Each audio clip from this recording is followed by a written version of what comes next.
ഈശോ മിശിഹായ്ക്ക് സ്തുതിയായിരിക്കട്ടെ. ഞാൻ മാണിപ്പറമ്പിലച്ചൻ. പഴയ നിയമ വചന ധ്യാനം ക്ലാസ് 50. ഉൽപ്പത്തി പുസ്തകം 4-ാമത്തെ അധ്യായം 23 മുതൽ 26 വരെയുള്ള തിരുവചനങ്ങൾ. ആരാധനയും അക്രമവും തമ്മിൽ വല്ല ബന്ധമുണ്ടോ? ലിറ്റർജിയും കൊലപാതകവും തമ്മിൽ വല്ല ബന്ധമുണ്ടോ? ബന്ധമുണ്ടെന്ന് നമ്മൾ ഇന്ന് മനസ്സിലാക്കും. ആ ബന്ധം എങ്ങനെ നോക്കാം? ഈ കായിൻ്റെ പ്രതികാരം 7 ഇരട്ടി, ലാമക്കിൻ്റേത് 70 ഇരട്ടി നമ്മുടേതോ? എന്തുകൊണ്ടാണ് ഇതൊക്കെ ഇവിടെ അവതരിപ്പിച്ചിരിക്കുന്നത്? കായിൻ എന്ന കഥാപാത്രത്തിന് നമ്മൾ കാണുന്ന ആ ചരിത്രപരമായ ആ ഫിഗറിനേക്കാൾ അപ്പുറത്ത് ചില അർത്ഥങ്ങളുണ്ടോ? ഇന്ന് പരിശോധിക്കാം. ലാമക്ക് തൻ്റെ ഭാര്യമാരോട് പറഞ്ഞു, ആദായെ സില്ലായെ, ഞാൻ പറയുന്നത് കേൾക്കുവിൻ. ലാമക്കിൻ്റെ ഭാര്യമാരെ, എനിക്ക് ചെവി തരുവിൻ. എന്നെ മുറിപ്പെടുത്തിയ ഒരുവനെ, എന്നെ അടിച്ച ഒരു യുവാവിനെ ഞാൻ കൊന്നുകളഞ്ഞു. കായിൻ്റെ പ്രതികാരം 7 ഇരട്ടിയെങ്കിൽ ലാമക്കിൻ്റെ പകവീട്ടൽ 77 ഇരട്ടിയായിരിക്കും. ആദാം വീണ്ടും തൻ്റെ ഭാര്യയെ പ്രാപിച്ചു. അവളൊരു പുത്രനെ പ്രസവിച്ചു. കായിൻ കൊന്നുകളഞ്ഞ ഹാബേലിന് പകരം എനിക്ക് ദൈവം തന്നതാണ് അവൻ എന്ന് പറഞ്ഞ് അവൾ അവന് സേത്ത് എന്ന് പേരിട്ടു. സേത്തിന് പുത്രൻ ജനിച്ചു. സേത്ത് അവനെ ഏനോഷ് എന്ന് വിളിച്ചു. അക്കാലത്ത് മനുഷ്യർ യാഹ്വേയുടെ നാമം വീണ്ടും വിളിച്ചപേക്ഷിക്കാൻ തുടങ്ങി. ലാമക്കിന് 2 ഭാര്യമാർ, ആദ, സില്ല. ഒരു പുരുഷന് ഒരു ഭാര്യ എന്ന ദൈവിക നിലപാടിനെതിരായിട്ടാണ് ഈ ലാമക്ക് 2 ഭാര്യമാരെ സ്വീകരിച്ചു. ചരിത്രത്തിൽ രേഖപ്പെടുത്തപ്പെട്ട ആദ്യത്തെ ഭാര്യ സമ്പ്രദായമാണിത്.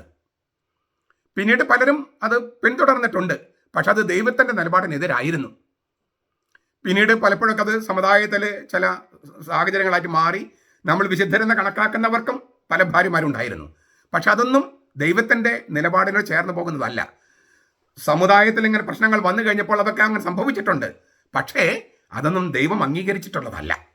2 ഭാര്യമാർ ഈ ലാമക്കിന്. ലാമക്ക് എന്താണ് ചെയ്തത്? അയാൾ അടിച്ച ഒരാളെ, ഒരു യുവാവിനെ കൊന്നുകളഞ്ഞു. അന്നത്തെ നിയമം അനുസരിച്ച് പല്ലിന് പകരം പല്ല്, കണ്ണിന് പകരം കണ്ണ്, അങ്ങനെയാണ്. അതാണ് രീതി.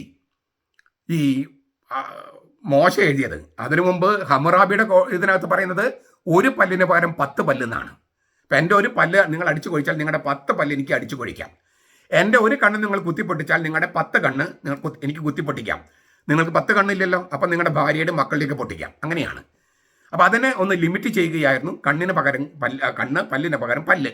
കർത്താവ് അത് മാറ്റി. പക്ഷേ അന്ന് നിയമം, ഇപ്പം ഈ ലാമക്കിൻ്റെയൊക്കെ കഥ നിൽക്കുന്ന സമയത്ത് ഈ കണ്ണിന് പകരം കണ്ണ്, പല്ലിന് പകരം പല്ലെന്നാ. ഇയാൾ അടിച്ചപ്പോൾ തിരിച്ചൊരു അടി അടിക്കാമായിരുന്നു അന്നത്തെ നിയമം അനുസരിച്ച്. അതിന് പകരം ഇങ്ങോരെന്താ ചെയ്തത്? കൊന്നുകളഞ്ഞു. ഒരു യുവാവിനെ കൊന്നുകളഞ്ഞു. അപ്പോൾ ഇതെന്താ ചെയ്തതെന്ന് ചോദിച്ചപ്പോൾ അയാൾ പറഞ്ഞ ന്യായം, കായിൻ്റെ പ്രതികാരം 7 ഇരട്ടിയെങ്കിൽ ലാമക്കിൻ്റേത് 77 ഇരട്ടിയാണ്. ഇത് ഒരു വീമ്പിളക്കലാണ്. എൻ്റെ പ്രതികാരത്തിന് കണക്കില്ല, അളവില്ല. കയ്യും കണക്കുമില്ലാതെ ഞാൻ പ്രതികാരം ചെയ്യും. ഈ കായിൻ്റെ കൊലപാതക പാരമ്പര്യത്തിലാണ് ഈ ലാമക്ക് നിൽക്കുന്നത്. കായിൻ സ്വന്തം സഹോദരനെ കൊന്നുകളഞ്ഞു. ഇയാൾ ലാമക്ക് തന്നെ ഒരു അടി അടിച്ച യുവാവിനെ കൊന്നുകളഞ്ഞു. സെപ്തുജിന്ത് പാഠാന്തരത്തിൽ, അതായത് ആദിമസഭയുടെ ബൈബിളാണ് ഈ സെപ്തുജിന്ത് എന്ന് പറയണേ. ക്രിസ്തുവിന് മുമ്പ് ഒരു BC 250 തർജ്ജമ ചെയ്ത ആ സെപ്തുജിന്തിൽ ഈ വചനത്തിൻ്റെ പാഠാന്തരം ഇങ്ങനെയാണ് കാണുന്നത്. കായിനെ പ്രതി 7 പ്രാവശ്യം പ്രതികാരം ചെയ്തെങ്കിൽ ലാമക്കിൻ്റേത് 70 ഇരട്ടിയായിരിക്കും. ഈ വാക്യത്തിൽ 77 ഇരട്ടി എന്നോ 70 ഇരട്ടി എന്നോ ഭാഷപ്പെടുത്താൻ പറ്റും. 77 ഇരട്ടി എന്നോ 77 ഇരട്ടി എന്നോ 70 ഇരട്ടി 490 ഇരട്ടി തവണ എന്നോ ഭാഷപ്പെടുത്താം. രണ്ടാണെങ്കിലും 77 ആണെങ്കിലും 490 ആണെങ്കിലും അതിരുകളില്ലാത്ത പകയാണ് സൂചിപ്പിക്കുന്നത്. ലാമക്കിൻ്റെ പ്രതികാരം എല്ലാ അതിരുകളും ലംഘിക്കുന്നതാണ്. വാളിൻ്റെ ഗാനം എന്നാണ് ലാമക്കിൻ്റെ പ്രതികാരത്തെ വിശേഷിപ്പിക്കുന്നത്. The song of the sword. നമ്മുടെ നാട്ടിലും ഈ ഗോത്രങ്ങൾ തമ്മിൽ, വംശങ്ങൾ തമ്മിൽ, ജാതികൾ തമ്മിൽ, ഗ്രാമങ്ങൾ തമ്മിൽ സംഘർഷങ്ങൾ ഉടലെടുക്കുന്നു. അക്രമത്തെ പ്രസവിക്കുന്നു. ഈ 2 കാര്യങ്ങൾ, അതായത് കായിൻ്റെ പ്രതികാരം 7 ഇരട്ടി, ലാമക്കിൻ്റേത് 77 ഇരട്ടി, അല്ലെങ്കിൽ 77 അല്ലെങ്കിൽ 70. ഇതെല്ലാം മനസ്സിൽ വെച്ചുകൊണ്ടാണ് ഈ യേശുവിൻ്റെ കൂടെ കുറച്ച് നാൾ നടന്നു കഴിഞ്ഞപ്പോൾ പത്രോസിന് ഒരു കാര്യം മനസ്സിലായി. യേശു പ്രതികാരം അംഗീകരിക്കില്ല. അപ്പോൾ ഇതൊന്ന് തല തിരിച്ചിടുകയാണ്. കായീന്റെ 7 ഇരട്ടി പ്രതികാരത്തെ തലതിരിച്ചിട്ടിട്ട് പത്രോസ് യേശുവിനോട് ചോദിച്ചു. മത്തായിയുടെ സുവിശേഷം 18-ാമത്തെ അധ്യായത്തിൽ, ഞാൻ എൻ്റെ സഹോദരൻ, എന്നോട് തെറ്റ് ചെയ്യുന്ന സഹോദരനോട് 7 പ്രാവശ്യം ക്ഷമിച്ചാൽ മതിയോ? 7 പ്രാവശ്യത്തെ പ്രതികാരത്തെ, കായീന്റെ 7 പ്രാവശ്യത്തെ പ്രതികാരത്തെ തലതിരിച്ചിടുകയാണ്. കായീൻ ആരെങ്കിലും കൊന്നാൽ അവനെ ഞാൻ 7 പ്രാവശ്യം കൊല്ലുമെന്നൊക്കെ കർത്താവ് പറഞ്ഞിട്ടുണ്ട്. അതാണ് 7 ഇരട്ടി പ്രതികാരം എന്ന് പറയണേ. ആ പ്രതികാര നിയമത്തെ തലതിരിച്ചിട്ടിട്ട് പത്രോസ് ചോദിക്കുകയാണ്, ഞാൻ 7 പ്രാവശ്യം ക്ഷമിച്ചാൽ മതിയോ? അതിന് ഈശോ കൊടുക്കുന്ന മറുപടി എന്താണ്? ഈ ലാമക്കിന്റെ പ്രതികാരത്തെ തലതിരിച്ചിടുകയാണ് കർത്താവ്. 77 അല്ലെങ്കിൽ 770 എന്നുള്ളത് പറയുക. അത് ഇല്ലേ, ആ പ്രതികാരത്തെ തലതിരിച്ചിട്ട് ഈശോ പറയാണ് 7 എന്നല്ല 770 പ്രാവശ്യം. 770 ലാമക്കിന്റെ പ്രതികാരത്തെയാണ് കർത്താവ് തലതിരിച്ചിട്ട് പറയുന്നത്. ഈ ക്ഷമയ്ക്ക് അതിരില്ല. ക്ഷമയ്ക്കൊക്കെ ഒരു അതിരില്ലേ എന്ന് നമ്മൾ ചോദിക്കും. ക്ഷമയ്ക്ക് ഒരു അതിരില്ല. ശരിക്കും ക്ഷമിക്കുകയാണെങ്കിൽ, എന്നിട്ട് ഈ കർത്താവിനത് മുഴുവൻ, ഈ പത്രോസിനെ മുഴുവൻ മനസ്സിലാക്കാതെ വന്നപ്പോൾ കർത്താവ് ഒരു കഥ പറയുന്നുണ്ട്. ഈ 10,000 താലന്ത് കടപ്പെട്ടിരുന്ന ഒരുവനോട് അവൻ്റെ മുതലാളി, അവൻ്റെ രാജാവ്, ചക്രവർത്തി ക്ഷമിക്കുന്നു. അവൻ 300 ധനാറ കടപ്പെട്ടിരുന്ന ഒരുത്തനോട് ക്ഷമിക്കുന്നില്ല. ആ കഥ മത്തായിയുടെ സുവിശേഷം 18-ാമത്തെ അധ്യായത്തിൽ. ആ കഥയിൽ വാസ്തുവിൽ ഒറ്റ പ്രാവശ്യം ക്ഷമിക്കുന്നുള്ളൂ. 770 പ്രാവശ്യം ക്ഷമിക്കണമെന്ന് കാണിക്കാൻ വേണ്ടി കർത്താവ് ആ കഥ പറയുന്നു. പക്ഷെ ആ കഥയിൽ ഒറ്റ പ്രാവശ്യം ക്ഷമിക്കുന്നുള്ളൂ. എന്ന് വെച്ചാൽ എന്താ അർത്ഥം? ശരിക്കും ക്ഷമിക്കുകയാണെങ്കിൽ ഒറ്റ പ്രാവശ്യം ക്ഷമിച്ചാൽ മതിയാകും.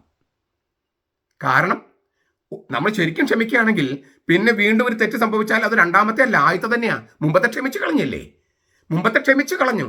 ഇതിപ്പോൾ നീ 2ാമത്തെ പ്രാവശ്യമാണ്, 3ാമത്തെ പ്രാവശ്യം പറയാൻ പറ്റില്ല. മുമ്പത്തെ ക്ഷമിച്ചു കളഞ്ഞു. അപ്പോൾ ശരിക്കും ക്ഷമിക്കുകയാണെങ്കിൽ എപ്പോഴും ഒരു പ്രാവശ്യം ക്ഷമിക്കേണ്ടി വരൂ. അതായത് ഗുണമേന്മയുള്ള ക്ഷമയാണെങ്കിൽ, മാപ്പ് കൊടുക്കലാണെങ്കിൽ എപ്പോഴും ഒറ്റ പ്രാവശ്യം വേണ്ടി വരും എന്നുള്ളതാണ് കർത്താവ് പറഞ്ഞതിൻ്റെ അർത്ഥം. അതായത് മുൻപത്തെ കണക്കുകൾ അല്ലെങ്കിൽ കൂട്ടി വെക്കരുത്. ക്ഷമിച്ചത് മാച്ചുകളാ. നമുക്ക് മറക്കാൻ പറ്റില്ല. ഒന്നും മറക്കാൻ പറ്റില്ല, മറക്കാൻ പാടില്ല. മറിച്ച് ഓർമ്മയാണ് മാപ്പ് കൊടുക്കൽ. ഓർമ്മയാണ്. ഓരോ പ്രാവശ്യം ഓർക്കുമ്പോഴും നമ്മൾ അവന് വേണ്ടി പ്രാർത്ഥിക്കുക, അവന് പറ്റുമെങ്കിൽ നന്മ ചെയ്തു കൊടുക്കുക. ശത്രുക്കളെ സ്നേഹിക്കാമെന്ന് കർത്താവ് പറഞ്ഞിട്ട് എങ്ങനെ സ്നേഹിക്കാമെന്നും കർത്താവ് പറഞ്ഞിട്ടുണ്ട്. എന്താണ്? നിങ്ങളെ ദ്രോഹിക്കുന്നവർക്ക് വേണ്ടി പ്രാർത്ഥിക്കുക, നിങ്ങളെ അധിക്ഷേപിക്കുന്നവരെ അനുഗ്രഹിക്കുക, പിന്നെ നന്മ ചെയ്തുകൊണ്ടേയിരിക്കുക. ലൂക്കാസിന്റെ സുവിശേഷം 6-ാമത്തെ അധ്യായം 27-28 വാക്യങ്ങളാണ്. ശത്രുക്കളെ സ്നേഹിക്കുക എന്ന് പറഞ്ഞിട്ട് 3 കാര്യങ്ങൾ ചെയ്താൽ ശത്രുക്കളെ സ്നേഹിക്കാമെന്ന് കർത്താവ് പറയുന്നുണ്ട്. ഇത് മിത്രങ്ങളെ ആണെങ്കിൽ അങ്ങനെ തന്നെയാണ്. അവർക്ക് വേണ്ടി പ്രാർത്ഥിക്കുക, അവരെ അനുഗ്രഹിക്കുക, നന്മ ചെയ്തുകൊണ്ടേയിരിക്കുക. അപ്പോൾ ഓർക്കുമ്പോഴൊക്കെ ചെയ്യുക. അപ്പോൾ അവൻ്റെ തലയിലും തീക്കനയിൽ കൂട്ടും നമുക്ക് ഒരേ സമയത്ത് ദൈവത്തെ കണ്ടുമുട്ടാൻ കഴിയുന്ന ഒരു പരിപാടിയാണത്. ഇത് മഹാത്മാഗാന്ധിയൊക്കെ പ്രാക്ടീസ് ചെയ്തിട്ടുള്ള സംഗതിയാണ്. നമ്മളിൽ പലരും പ്രാക്ടീസ് ചെയ്യുന്നതാണ്. ഇതൊക്കെ നമുക്ക് കഴിയും. അപ്പോൾ ഈ പ്രതികാര നിയമം, കായീന്റെ പ്രതികാര നിയമത്തെ തലതിരിച്ചിട്ട പത്രോസ് 7 പ്രാവശ്യം ക്ഷമിക്കണമെന്ന് ചോദിക്കുമ്പോൾ ലാമക്കിന്റെ 77 ഇരട്ടി പ്രതികാരത്തിന്റെ കഥ തലതിരിച്ചിട്ട് കർത്താവ് പറയാണ് 7 എന്നല്ല 70 പ്രാവശ്യം ക്ഷമിക്കുക. എന്ന് വെച്ചാൽ ക്ഷമയ്ക്ക് ഒരു അതിരില്ല എന്നാണ് പറഞ്ഞതിൻ്റെ അർത്ഥം. എന്ന് വിചാരിച്ച് ഇതൊക്കെ വ്യക്തിപരമായ ബന്ധത്തിൽ ഇത് ഒരു മുഖ്യമന്ത്രി ഇങ്ങനെ പെരുമാറാൻ തുടങ്ങിയാൽ ശരിയാവുമോ? അവിടെ ക്രമസമാധാനം പാലിക്കേണ്ടതുണ്ട്. പോലീസും പട്ടാളമൊക്കെ നിയന്ത്രിക്കുമ്പം അപ്പോൾ സമൂഹത്തിൽ ചെയ്യേണ്ട കാര്യമല്ല, ഭരണകർത്താക്കൾ ചെയ്യേണ്ട കാര്യമല്ല ഈ പറയുന്നത്. മറിച്ച് വ്യക്തിപരമായ ബന്ധത്തിലെ കാര്യങ്ങളാണ്. പോട്ടെ. 4:25 ആദാം വീണ്ടും തൻ്റെ ഭാര്യയെ പ്രാപിച്ചു. ഉൽപ്പത്തി 5:4 നാം ഇങ്ങനെ വായിക്കുന്നുണ്ട്, ആദാമിന് വേറെയും പുത്രന്മാരും പുത്രികളും ഉണ്ടായി. 2 കാര്യങ്ങൾ നമ്മൾ ഓർക്കണം. ഒന്ന്, ആദാമിനും ഹവ്വായ്ക്കും കായീൻ, ഹാബേൽ, സേത്ത് എന്നീ 3 മക്കളല്ല ഉണ്ടായിരുന്നത്, അനേകം മക്കളുണ്ടായിരുന്നു.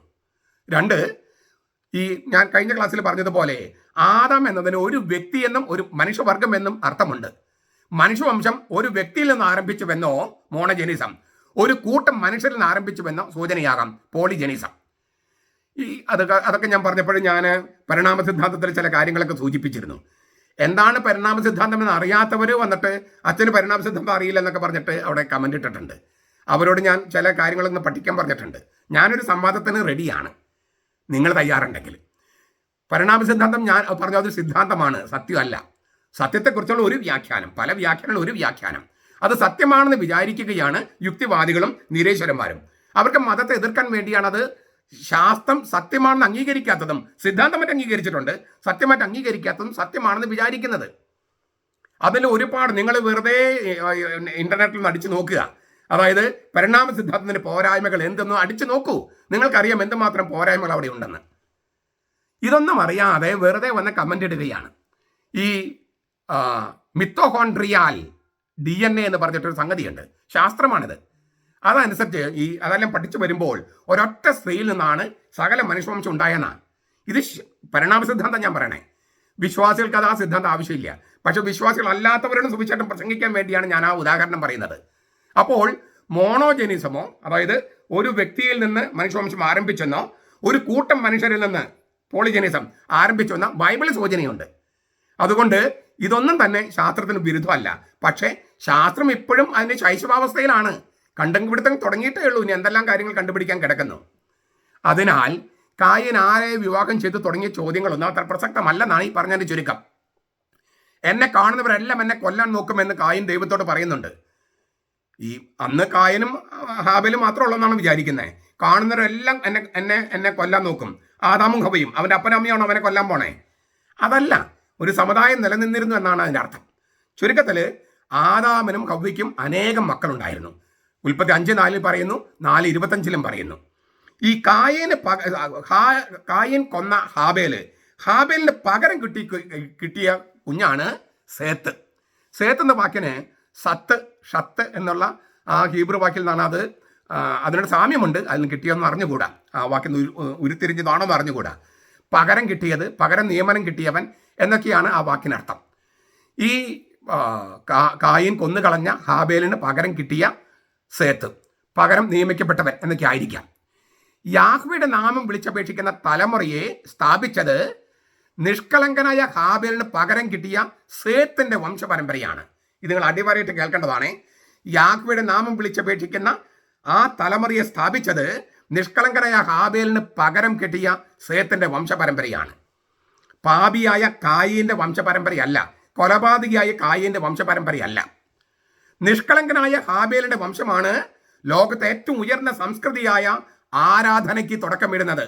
ഏകസത്യദൈവമായി യാഹ്വേയെ വിളിച്ച് അപേക്ഷിക്കുന്ന ആ തലമുറയ്ക്ക് തുടക്കമിടുന്നത് സേത്തിന്റെ കുലമാണ്. മനുഷ്യന് ദൈവത്തെ ആരാധിക്കാനുള്ള കഴിവ് പണ്ട് മുതലേ ഉണ്ടായിരുന്നുവെന്നും പാപം ചെയ്ത് അധപതിച്ചെങ്കിലും അതിനെ മറികടക്കാൻ സഹായിക്കുന്ന വിധത്തിൽ ദൈവമായി ബന്ധം പാലിക്കാൻ മനുഷ്യന് സാധിക്കുമെന്നും ഈ സേത്തിന്റെ കഥയിലൂടെ ആവിഷ്കരിച്ചിരിക്കുക. മനുഷ്യന് ദൈവത്തെ ആരാധിക്കാനുള്ള കഴിവ് പണ്ട് മുതലേ ഉണ്ട്. മനുഷ്യനാക്കുന്ന ഘട്ടത്തിൽ അത് നൽകിയിട്ടുണ്ട്.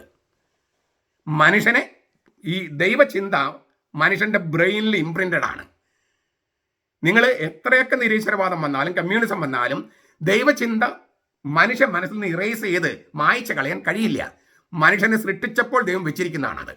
അതുകൊണ്ട് പാപം ചെയ്ത് അധപതിച്ചെങ്കിലും അതിനെ മറികടക്കാൻ ഈ ദൈവത്തെ ആരാധിക്കാനുള്ള ചിന്ത ഇല്ലേ, അങ്ങനെ ദൈവമായിട്ട് ബന്ധം സ്ഥാപിക്കാനുള്ള ആ കഴിവ് മനുഷ്യന് നിലനിർത്തിയിരിക്കുകയാണ്. അതുകൊണ്ടാണ് അക്കാലം മുതൽ ആ സമയം മുതൽ യാഹ്വയുടെ നാമം വീണ്ടും വിളിച്ചപേക്ഷിക്കാൻ തുടങ്ങി. വേദപിതാക്കന്മാരുടെ മതപരമായ ജീവിതത്തെ അവതരിപ്പിച്ചിരുന്നത് ഇങ്ങനെയാണ്. അവർ യാഹ്വയുടെ നാമം വിളിച്ചപേക്ഷിക്കാൻ തുടങ്ങി. ഉൽപ്പത്തി 12:8, 13:4, 21:31, 26, 25 അത് കാണാം. അവർ യാഹ്വയുടെ നാമം വിളിച്ചപേക്ഷിക്കാൻ തുടങ്ങി. ഇത് ഈ പൂർവ്വപിതാക്കന്മാരുടെ മതപരമായ ജീവിതത്തെ അവതരിപ്പിക്കുന്ന ഒരു ഫോർമുലയാണ്, പ്രമാണവാക്യമാണ്.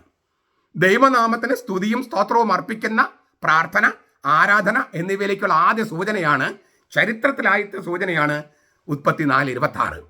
സങ്കീർത്തനം 66:2, 66:4 ഇല്ലേ, ദൈവനാമത്തിന് സ്തുതിയും ആരാധനയും അർപ്പിക്കുന്ന, സ്തുതിയും സ്തോത്രവും അർപ്പിക്കുന്ന പ്രാർത്ഥന, ആരാധന മലാക്കി 1:11. ഇതൊക്കെ ആരംഭിക്കുന്നത് ഈ സേത്തിന്റെ കാലത്താണ്. സഹായത്തിനായി ദൈവത്തോട് വിളിച്ചപേക്ഷിക്കുന്നതും പ്രാർത്ഥനയിൽ ഉൾപ്പെടുന്നുവെന്ന് ജോയേലിന്റെ പുസ്തകം 2:32 പറഞ്ഞിട്ടുണ്ട്. ഹാബേല് തുടങ്ങിവെച്ച ബലിയർപ്പണം, ഹാബേല് ബലിയർപ്പിച്ചു. ആ ബലിയർപ്പണം കായിനെ അമർഷം, അസൂയ, കൊലപാതകം എന്നിവയിലേക്ക് നയിച്ചു. നോക്കുക, ഹാബേല് ദൈവത്തിന് പ്രീതികരമായ പ്രസാദകരമായ ബലിയർപ്പിച്ചു. ആ ബലിയാണ് കായിനെ അമർഷം, അസൂയ, കൊലപാതകം എന്നിലേക്ക് നയിച്ചത്. വിശ്വാസികള് അവിശ്വാസികൾക്ക് ശല്യമാണ്. അവിശ്വാസികൾക്ക് ശല്യമാണ്. അപ്പോൾ അവരെന്ത് ചെയ്യും? അവർ എങ്ങനെയെങ്കിലും ക്ഷേത്രമോ പള്ളിയൊക്കെ അടക്കി ഭരിച്ച് ചർച്ച് ആക്ട്, ദേവസ്വം ബോർഡ് ഇങ്ങനെയൊക്കെ ചെയ്തിട്ട് അവിടുത്തെ സ്വത്ത് മുഴുവൻ കൊള്ളയടിക്കും. വിശ്വാസികൾ കൊണ്ടുവരുന്ന പണം അവിശ്വാസികൾ കൊള്ളയടിക്കും. ഇത് നോക്കുക, ഹാബേൽ തുടങ്ങി വെച്ച പ്രസാദാത്മക ബലിയർപ്പണമാണ് കായീനെ അമർഷത്തിലേക്കും അസൂയിലേക്കും കൊലപാതകത്തിലേക്കും നയിച്ചത്. എന്നാൽ ഹാബേലിനെ കൊന്നുകളഞ്ഞെങ്കിലും കായൻ കൊന്നുകളഞ്ഞെങ്കിലും ഹാബേലിന്റെ പിൻഗാമികള് ബലിയർപ്പണം പുനരാരംഭിച്ചു. അതുകൊണ്ടാണ് ഞാൻ തർജ്ജമ ചെയ്തത്, യാഹ്വയുടെ നാമം വീണ്ടും വിളിച്ചപേക്ഷിക്കാൻ തുടങ്ങി. വീണ്ടും ഹാബേൽ തുടങ്ങി വെച്ചു. കായിൻ ഹാബേലിനെ കൊന്നപ്പോൾ അത് നിന്നുപോയി. പക്ഷെ സേത്ത് ജനിച്ചു കഴിഞ്ഞപ്പോൾ വീണ്ടും അത് പുനരാരംഭിച്ചു. അപ്പോൾ യാഹ്വയുടെ നാമം വീണ്ടും വിളിച്ചപേക്ഷിക്കാൻ തുടങ്ങി. കത്തോലിക്ക സഭയുടെ മതബോധനം 2569 നിങ്ങൾക്ക് വായിക്കാം. യാഹ്വ എന്ന നാമം വെളിപ്പെടുത്തപ്പെട്ടത് മോശയ്ക്കാണ്. ഇത് കഴിഞ്ഞിട്ട് കുറേ വർഷങ്ങൾ കഴിഞ്ഞിട്ടാണ്. പക്ഷേ ആ സത്യദൈവത്തെ ആദ്യകാലം മുതൽ തന്നെ ആരാധിച്ചിരുന്നുവെന്ന് വേദത്താളുകൾ സാക്ഷ്യപ്പെടുത്തുന്നു. യാഹ്വ എന്ന നാമം വെളിപ്പെടുത്തപ്പെട്ടത് മോശയ്ക്കാണ്. പക്ഷേ ആ പേരില്ലായിരുന്നെങ്കിലും ഏകസത്യ ദൈവത്തെ പണ്ട് മുതലേ, സേത്തിന്റെ കാലം മുതലേ, ഹാബേലിന്റെ കാലം മുതലേ ആരാധിച്ചിരുന്നുവെന്ന് വെളിപ്പെടുത്തുകയാണ്.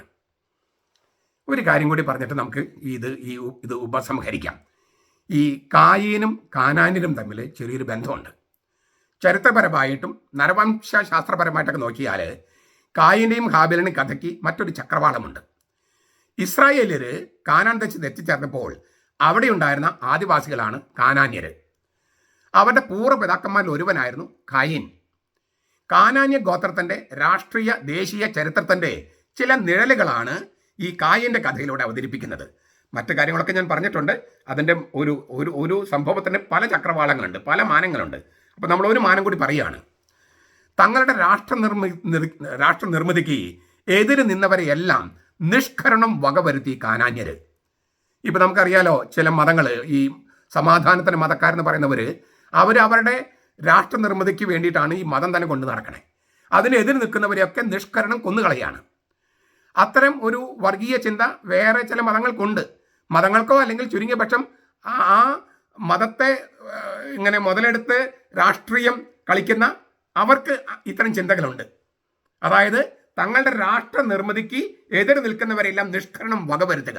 കാനാന്യർ ചെയ്തതാണ് ഇപ്പോഴും നമ്മൾ തുടരുന്നു പലരും. അക്രമ രാഷ്ട്രീയത്തിന്റെ ആ മുഖമുദ്രയാണ് ലാമക്കിന്റെ പ്രതികാരം വെളിപ്പെടുത്തുന്ന വാളിന്റെ ഗാനം. നമ്മളെന്താ പറയുക? പാടത്ത് പണി, വരമ്പത്ത് കൂലി. അപ്പം തന്നെ കൊന്നുകളയുക. എന്തുമാത്രം മനുഷ്യരെയാണ് കൊന്നുകളഞ്ഞിരിക്കുന്നത് ഈ അക്രമ രാഷ്ട്രീയത്തിൻ്റെ ആളുകൾ, എന്തുമാത്രം ആളുകളെ. അപ്പൊ ഈ വാളിന്റെ ഗാനം 770 ഇരട്ടി പ്രതികാരം.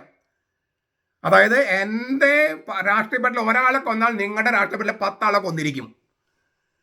കായിന്റെ പ്രതികാരം 7 ഇരട്ടിയെങ്കിൽ ലാമക്കിൻ്റെത് 77 ഇരട്ടിയാണ്. പാടത്ത് പണി, വരമ്പത്ത് കൂലി. അക്രമ രാഷ്ട്രീയം. അക്രമത്തിൻ്റെ ഇരകളോ മിക്കപ്പോഴും ഹാബേലിനെ പോലുള്ള നിഷ്കളങ്കരാണ്. അക്രമത്തിൻ്റെ വേരുകൾ മനുഷ്യൻ്റെ ഹൃദയത്തിലുണ്ട്, എല്ലാവരുടെ ഹൃദയത്തിലുണ്ട്, നമ്മുടെ ഒക്കെയുണ്ട്. അതിനെ മെരുക്കിയെടുക്കലാണ് സംസ്കാരം, മനുഷ്യ സംസ്കാരം എന്നതുകൊണ്ട് ഉദ്ദേശിക്കുന്നത്. അല്ലാതെ അക്രമവാസനയെ പോഷിപ്പിക്കുന്നതല്ല. പിന്നീട് ഞാൻ പറഞ്ഞു കഴിഞ്ഞു, ദൈവരാജ്യത്തിൻ്റെ ഭരണഘടനയിൽ കായിൻ്റെ 7 ഇരട്ടി പ്രതികാരത്തെ തലതിരിച്ചിടുകയും 7 പ്രാവശ്യം ക്ഷമിക്കുകയാണ് വേണ്ടതെന്ന് പഠിപ്പിക്കുകയും ചെയ്യുന്ന പത്രോസ്, എന്നാൽ ഈ ലാമക്കിന്റെ പ്രതികാരത്തെ തലതിരിച്ചിരുന്ന യേശു 7 പ്രാവശ്യമല്ല 70 പ്രാവശ്യം ക്ഷമിക്കുന്നതാണ് ദൈവരാജ്യത്തിന്റെ ഭരണഘടനയിൽ എഴുതി ചേർക്കപ്പെട്ടിരിക്കുന്നതെന്ന് വെളിപ്പെടുത്തുന്നു. മത്തായി 18, 21, 22 ആണ് ഞാൻ ഈ പറയണേ. പിന്നെ ഒരു കാര്യം നമ്മൾ മുമ്പ് പറഞ്ഞിട്ടുള്ളതാണ്, ഒന്നുകൂടി പറയാം. ഈ കാർഷിക സംസ്കാരം അത് കാനാന്യ ഗോത്രത്തിൻ്റെ ഏറ്റവും വലിയ ഉത്കണ്ഠകളിൽ ഒന്നായിരുന്നു. മഴയാണ് പ്രശ്നം. അപ്പോൾ കാനാന്യ ഗോത്രം, അവരുടെ പൂർവ്വപിതാവാണ് കായീൻ. ഈ കാനാന്യ ഗോത്രത്തിൻ്റേത് അവരുടെ കാർഷിക വൃത്തിയാണ്. മഴയില്ലെങ്കിലും മഴദേവന്മാരെ പ്രീതിപ്പെടുത്തണമെന്ന് അവർക്ക് തോന്നലുണ്ടായിരുന്നു, അന്ധവിശ്വാസം. അങ്ങനെ മഴ ദൈവങ്ങളെ പ്രീതിപ്പെടുത്താൻ നരബലി വേണമെന്ന് അവർ വിശ്വസിച്ചു. കായീൻ ഹാബേലിനെ വയലിലേക്ക് കൊണ്ടുപോയി അവിടെ വെച്ച് അവനെ കൊന്നുകളഞ്ഞത് ദേവന് ബലിയർപ്പിച്ചതാണ്. എന്നാൽ ഏകസത്യദൈവം കായീൻ്റെയും അവൻ്റെ മതവിശ്വാസം ചോദ്യം ചെയ്തു. ഇപ്പം നമ്മുടെ നാട്ടിൽ കുരുതി, നരബലികൾ, മൃഗബലികൾ, കോഴിക്കല്ലുമൂടൽ, ഗുരുതിപ്പൂജ, ഇങ്ങനെ ഒരുപാട് ഇപ്പോഴും നടക്കുന്നുണ്ടത്. ഇപ്പോഴും ഇന്ത്യയിൽ മാത്രമല്ല, ലോകത്തിൻ്റെ പല ഭാഗങ്ങളും നടക്കുന്നുണ്ട്. പാലമുറയ്ക്കാനായിട്ട് ഇല്ലേ ഒരു നരബലി വേണമെന്ന് വിശ്വസിക്കുന്നവരുണ്ട്. വലിയ കെട്ടിടം പണിയുമ്പോൾ അത് വേണമെന്നുണ്ട്. അങ്ങനെയൊന്നും ഇല്ലെങ്കിൽ തന്നെ ഈ ആടിനെയും പശുവിനെ ചില സ്ഥലത്ത് കൊല്ലാൻ പറ്റില്ല, ആടിനെ കൊന്ന് ബലിയർപ്പിക്കുന്ന രീതികൾ തമിഴ്നാട്ടിലുണ്ട്, നമ്മുടെ നാട്ടിലൊക്കെ ഉണ്ട്. അപ്പോൾ ഇത് അന്ധവിശ്വാസമാണ്. ആ അന്ധവിശ്വാസം ശരിയല്ല എന്നാണ് കായനെ ചോദ്യം ചെയ്യുന്നവരുടെയും ചുറ്റിക്കുന്നവരുടെയും ദൈവം വെളിപ്പെടുത്തുന്നത്. പിന്നീട് ഈ കാനാന്യ ഗോത്രവും ഇസ്രായേൽ ജനത്തിന്റെ ഭാഗമായി മാറുന്നുണ്ട്. ന്യായാധിപന്മാരുടെ പുസ്തകം 1:16, 4:17. അതേസമയം ഈ ഈ ഈ അവരിങ്ങനെ ഇസ്രായേലിന്റെ ഭാഗമായി മാറുമ്പോഴും അവിടെ അന്തഛിദ്രമുണ്ട്, അല്ലെങ്കിൽ ഒരു വിഭാഗീയതയുണ്ട്. അവർക്ക് പൂർണ്ണമായിട്ട് അങ്ങ് യോജിക്കാൻ പറ്റാതെ വരുന്ന ഒരു അവസ്ഥയുണ്ട്. ഇതാണ് ഈ സംഘർഷങ്ങൾക്കൊക്കെ വഴി വയ്ക്കുന്നത്. പിന്നെ പ്രസാദാത്മകമായ ഒരു കാര്യമുണ്ട്. ഈ മറ്റ് മതങ്ങളിലെ ഈ മൃഗബലികൾ, പഴയ നിയമത്തിലെ മൃഗബലികളൊക്കെ, ആ മൃഗബലികൾ അവരുടെ ആശയം ഗംഭീരമാണ്. എന്താണ്? മനുഷ്യൻ പാപം ചെയ്താൽ മരണശിക്ഷയ്ക്ക് വിധേയനാകും. മരണശിക്ഷയിൽ മാറ്റി നിർത്തണമെങ്കിൽ മറ്റൊരു ജീവൻ കൊടുക്കണം. അവർ കൊടുത്തത് മൃഗബലികളാണ്. അപര്യാപ്തമാണ്. പക്ഷെ അത് കൊടുക്കണമെന്നുള്ള ചിന്ത നല്ലതാണ്, പക്ഷെ അപര്യാപ്തമാണ്. പിന്നെ എന്താണ് വേണ്ടത്? ദൈവവും മനുഷ്യനും പാപമില്ലാത്തവനുമായ യേശുവിൻ്റെ ബലി, അനുസരണം എന്ന ബലി, എല്ലാം തികഞ്ഞ അനുസരണം, അലംഘനീയമായ അനുസരണം, ആ ബലി അത് വേണമെന്ന ഒരു പരോക്ഷ സൂചന ഈ മൃഗബലികളിലൂടെ നൽകപ്പെടുകയാണ്. അതായത് ദൈവത്തിന് ചേർന്ന ആരാധന എന്ന് പറയുന്നത് ബലി മാത്രമാണ്. അത് പഴയ നിയമത്തിൽ അറിയാമായിരുന്നു, പക്ഷെ ഏത് തരം ബലിയാണെന്ന കാര്യം അവർക്ക് അറിയില്ലായിരുന്നു. അതുകൊണ്ടാണ് മൃഗബലികൾ കൊടുത്തത്. ഞാനൊന്ന് ആവർത്തിക്കുക, ദൈവത്തിന് ചേർന്ന ആരാധന ബലി മാത്രമാണ്. അത് മൃഗബലികളല്ല, ദൈവവും മനുഷ്യനും പാപമില്ലാത്തവനുമായ യേശു അർപ്പിച്ച കുരിശിലെ ബലി.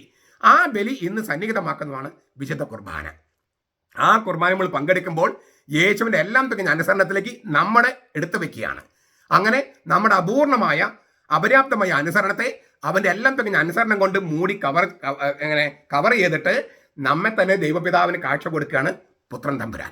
അപ്പോൾ പരിശുദ്ധാത്മാവിനെ അയച്ച് ആ അപ്പവും വീഞ്ഞും പുത്രൻ്റെ ശരീരങ്ങളാക്കി മാംസരക്തങ്ങളാക്കി മാറ്റിയിട്ട് നമുക്ക് നൽകി നമ്മളും ദൈവം തമ്മിൽ ഒന്നാകുന്ന ഏറ്റവും മഹാത്ഭുതം എന്ന് പറയാവുന്ന മഹാരഹസ്യം എന്ന് പറയുന്ന സംഗതിയാണ് വിശുദ്ധ കുർബാന.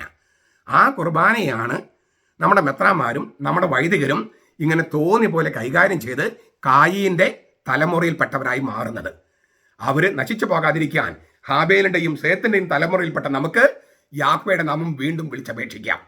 നമ്മുടെ കർത്താവ് യേശു മിശിഹായുടെ കൃപയും പിതാവായ ദൈവത്തിൻ്റെ സ്നേഹവും പരിശുദ്ധാത്മാവിൻ്റെ സഹവാസവും നാം എല്ലാവരോടും കൂടി ഉണ്ടായിരിക്കട്ടെ, ഇപ്പോഴും എപ്പോഴും എന്നേക്കും. ആമേൻ.